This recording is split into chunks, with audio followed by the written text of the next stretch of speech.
It was a large, old reading room in the basement of an old Victorian building in an old village in old New England. The room was a sea of dusty old wingback chairs, grouped in twos, facing round small tables. One could not walk a straight line from the double doors to the fireplace at the far end.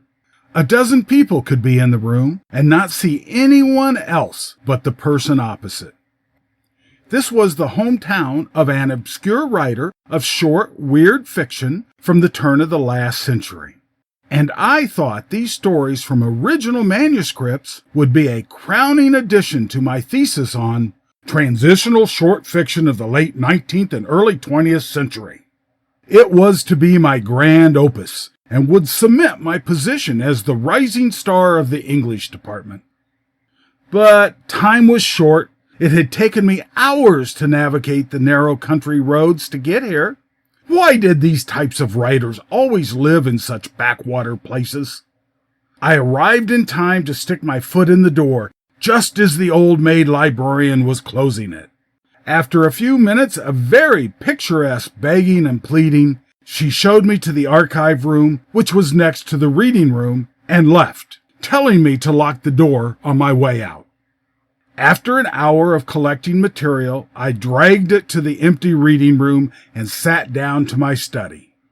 I was tired and must have fallen asleep because suddenly I was shocked awake by a deep voice which seemed to come from a wingback chair on the other side of the room. "These stories are much more interesting when they are heard rather than read," it said. "Listen, and you'll hear what I mean." Here is a story and a poem about the meaning of self-worth. The Man Who Owned the World by Frank Owen. I met John Rust by chance one evening in a by-street near Greenwich Village. It was a miserable night. The air was extremely cold, and a choppy wind kept blowing against my face as though resentful of my presence. And now it commenced to rain, not sufficiently heavy to drive one from the street, yet disagreeable enough to make everything clammy and dismal. But despite the dreariness of the night, I loitered for a moment before a jewelry store window, probably because I simply cannot pass a window containing gems or pottery or old vases without pausing a moment. There was nothing in the window worthy of recounting, just a heterogeneous assortment of cheap rings, bracelets, and gaudy beads, almost valueless. Nevertheless, I tarried, and then it was that someone grabbed me by the arm.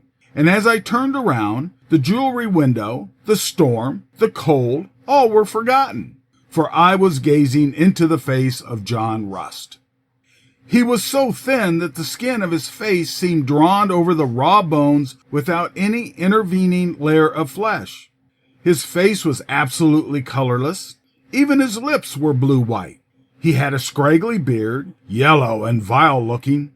Even without the enormous, shapeless mouth and toothless gums, the beard was sufficient to make the face repulsive. But it was the unnatural, fanatical light in his eyes which impressed itself most clearly upon the screen of my memory. It was not human, but a glow such as might appear in the eyes of a maniac or a wild animal. His costume seemed made up of stray bits from the clothes of all the tramps of earth, and yet he carried a cane and kept swinging it about jauntily as though it were a thing of vast importance. "You call those jewels?" he cried harshly in a voice made of falsetto notes.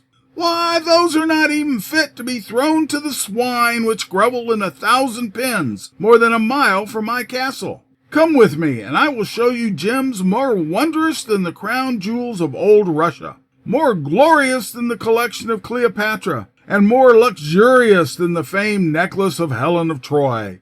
After you see my jewels, you will laugh at what is obviously but a collection of baubles."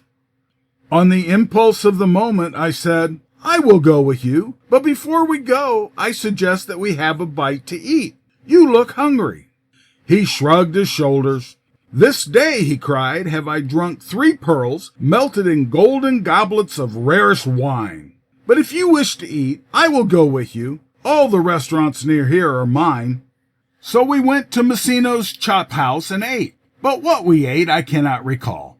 As we passed out, John Russ grew quite angry because I paid the check. "That was foolish," he stormed. "For did I not tell you I own the restaurant? Tonight I want you to be my guest." He led the way through a labyrinth of alleys and narrow streets. "I live apart from the howling mobs," he told me, "so that my sleep will not be disturbed. Each morn I am awakened by a lad as lovely as Narcissus, who plays an anthem of the sun on a harp wrought of gold and platinum and set with 133 pink diamonds. At the top of the harp is a single square blue diamond of 40 carats, the finest in the world. It represents the morning star. The strings of the harp are the rays of the sun. The pink diamonds represent the individual kingdoms over which I reign." As he spoke, we came to a hole in the ground, a filthy, ancient cellar. I must confess that I had a twinge of terror as I followed John Russ down the flight of slippery stone steps, more treacherous and steep than the facade of Gibraltar. Something, I know not what, scampered across my feet and went screeching off into the blackness which engulfed us like the shadows in a tomb of recent death. I could hear John Rust fumbling about, and after an eternity of waiting, he struck a match and lighted a candle. As he did so, he cried, "Behold my treasure chamber!" By the dim light of the candle, which made the silhouette of John Rust dance on the wall like the capering of a fiend, I glanced around me. The cellar was absolutely unfurnished, unless the cobwebs of a century can be classified as drapery. Down the stone steps the night rain dripped monotonously. "Look!" fairly shrieked John Rust. "Look at these diamonds, sapphires, carved jades, rare corals, tourmalines, emeralds, and glorious lapaluzzi. Has ever mortal man gazed on a finer collection than this? Here is more wealth than even Midas dreamed of. The Gakwar of Bar Oda, by comparison to me, is without jewels.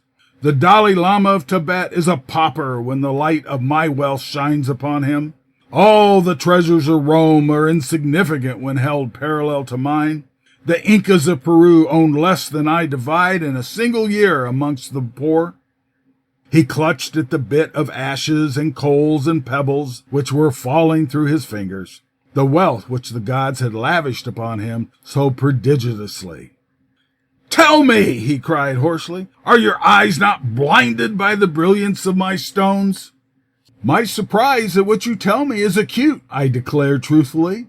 "I can scarcely find words to express my thoughts." "Don't try," said John Russ grandly. "The greatest rhetoricians the world has ever known have never invented words, even to suggest their true magnificence.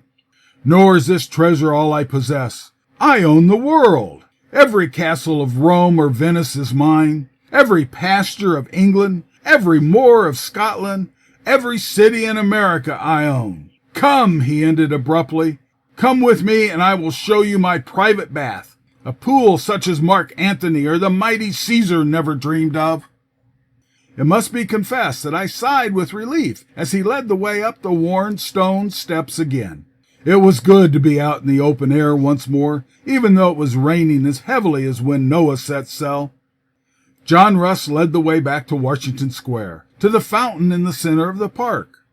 "This," he exclaimed, "is my bath, shaded by myrtle trees and palms, and in the heart of a grove where 10,000 songbirds sing. Among the 7 wonders of the world is nothing to equal this. I am better than Monte Cristo, for whereas he only boasted when he claimed, 'The world is mine,' I can prove my claim to it."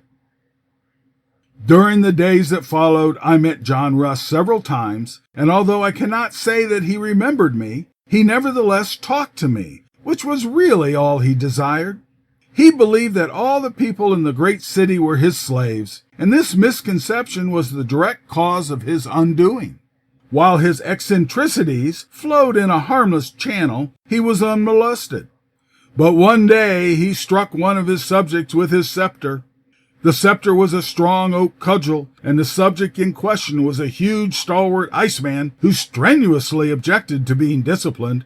He raised such a din that 2 policemen were necessary to quell his personal riot. After chaos had ended, the Iceman continued on his rounds, but John Rust was detained until the police patrol arrived.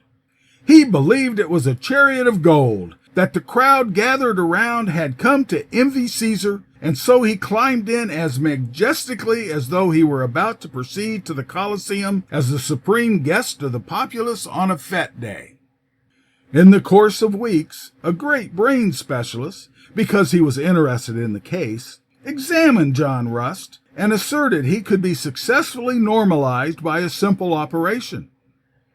He went on to explain about the presence of a bone on some vital spot in the brain, the removal of which would ensure the return of rationality. The operation was successfully performed, and eventually John Rust would turn out of the hospital a withered, broken old man, entirely cured. He went back to his cellar. The first thing he intended doing was to sell his jewels and deposit the money in a reliable bank, for he still retained the memory of his jewels, although the hallucination that he owned the world was entirely blotted out of his memory. So he returned to his cellar, only to find heaps of worthless stones and ashes. He shrieked in his anguish. He had been robbed of all his jewels. For a moment it seemed doubtful that his newfound sanity could stand the surging flood of his ravings. All his enormous wealth had vanished like the essence of a dream. Now life contained nothing for him. He had neither relatives nor friends. He had lived in his dungeon for more than 10 years. No one knew from whence he had come. For hours he sat, perhaps even days, moaning and wailing as awfully as any woman for a lost child. Months later they found him dead one morning in his cellar, lying face downward in the ashes. He had died of grief, in abject poverty, this man who had once owned the world and 10 million slaves. The end. If, by Rudyard Kipling.